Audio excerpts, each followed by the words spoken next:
There are a lot of risky and daring adventures we expect from teenagers. However, killing people is definitely not one of them. It's surprising just how many young adults are convicted of serial killings. This does immeasurable amounts of damage to the victim's family and our society as a whole. And the fact that such a young man could be behind such heinous crimes is truly horrifying. Welcome back to Twisted Minds. My name is James, and today we'll dive into a teenager whose crimes resulted in the killing of multiple women across Canada. This is the case of Cody Legebokoff, Canada's teenage serial killer.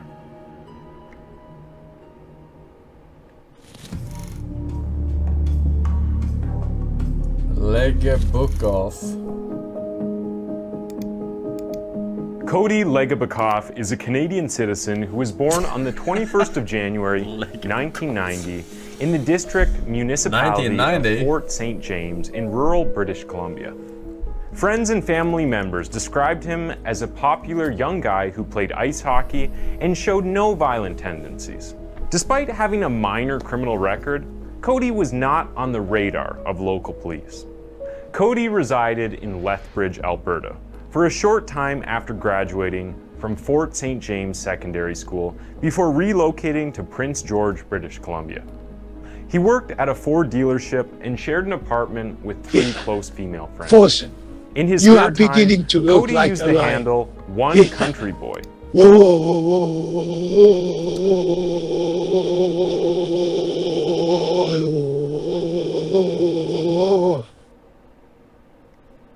Thank you. On the the Canadian social networking site Nexopia. He was a baby-faced high school athlete in northern British Columbia from a large and loving family. Cody's grandfather, Roy Goodman, remarked, "He had a good upbringing. Everything was beautiful. I went hunting with him. I went fishing with him. We took care of everything, and he was a completely normal child. He was just like you and me when we were younger." According to Ray Lemoyne, administrator of the school district, including the Fort St. James High School where Cody graduated in 2008, the 6'2" man was a regular and popular kid who excelled at athletics. After graduation, he spent some time in Lethbridge before moving to Prince George to work as a mechanic. Mr. Lemoyne told the Prince George Citizen, "Cody has a loving family with caring parents, siblings, and a huge extended family in the region. At school, he was well liked by his classmates and he excelled in athletics. He was a downhill ski and snowboard team member and played minor hockey at all levels."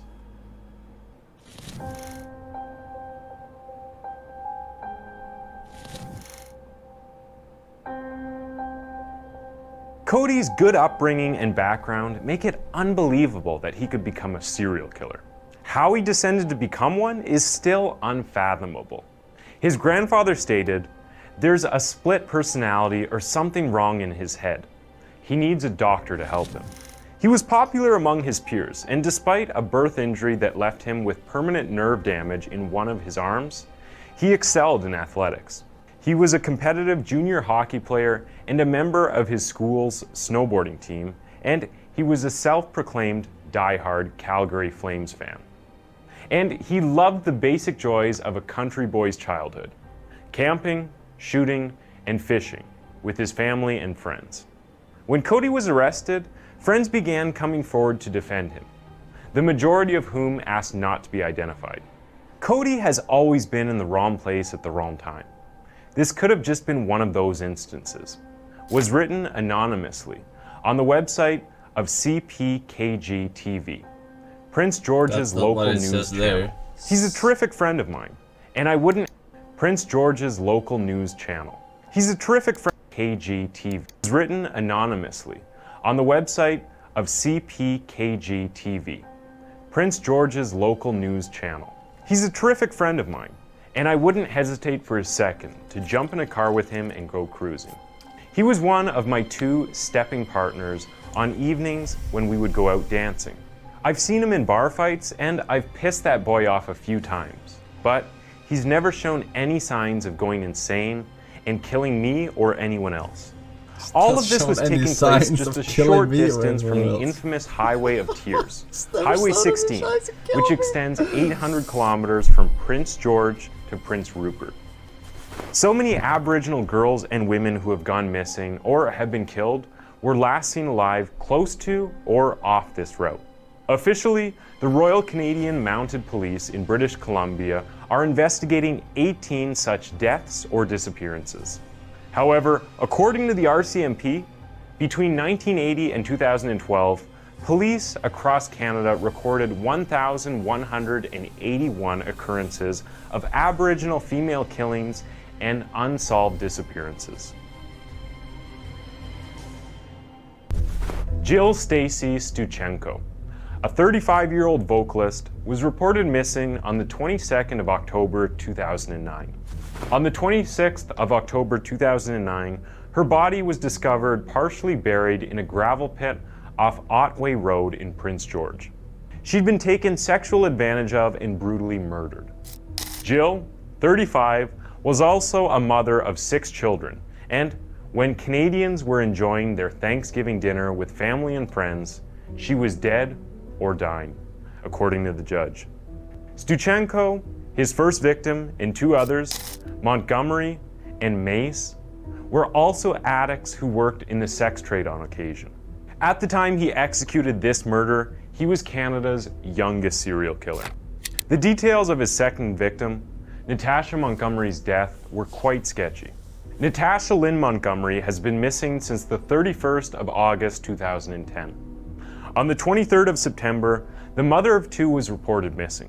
Montgomery, who was 23 years old at the time of her disappearance, had recently been released from prison, where she had kept close photos of her 2 children. While her body was never found, her blood was found all over Cody's apartment and on an axe that was also discovered in his room. His third victim came a month after. Cynthia Frances Mace, 35, was reported missing by her worried friends on the 23rd of September 2010. Her body was discovered in LC Gun Park in Prince George on the 9th of October 2010. She'd been taken sexual advantage of and then beaten and stabbed. The authorities stated blunt force injuries to the head and piercing wounds to the chest caused her death.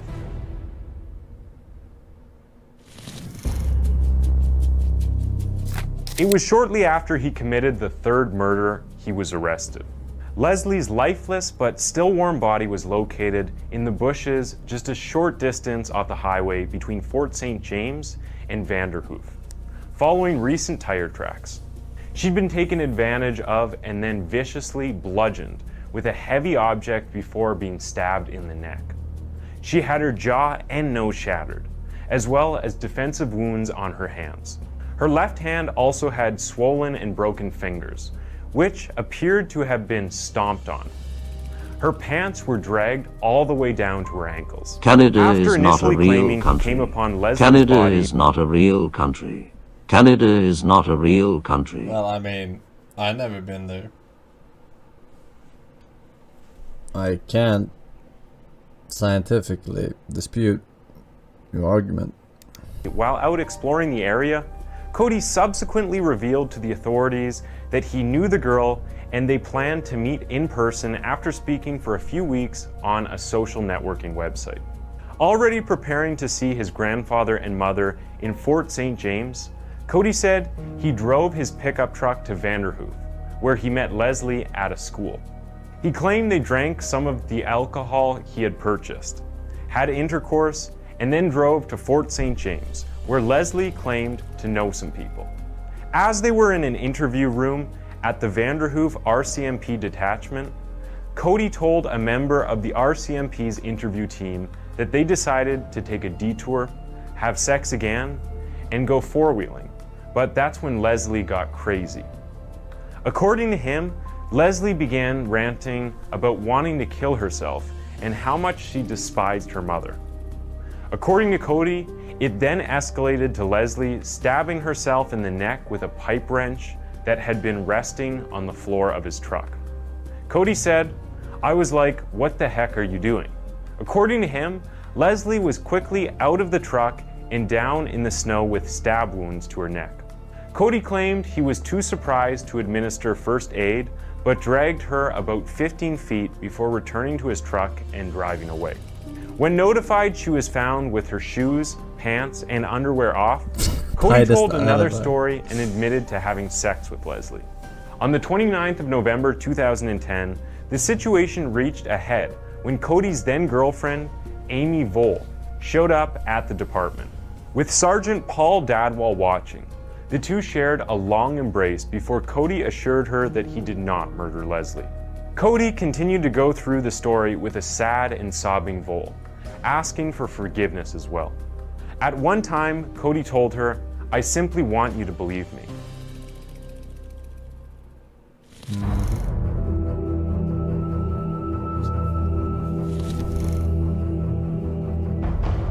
An expert witness testified that blood from a woman who had been missing for nearly 4 years and is assumed dead was found throughout Cody's residence, including on an alleged murder weapon.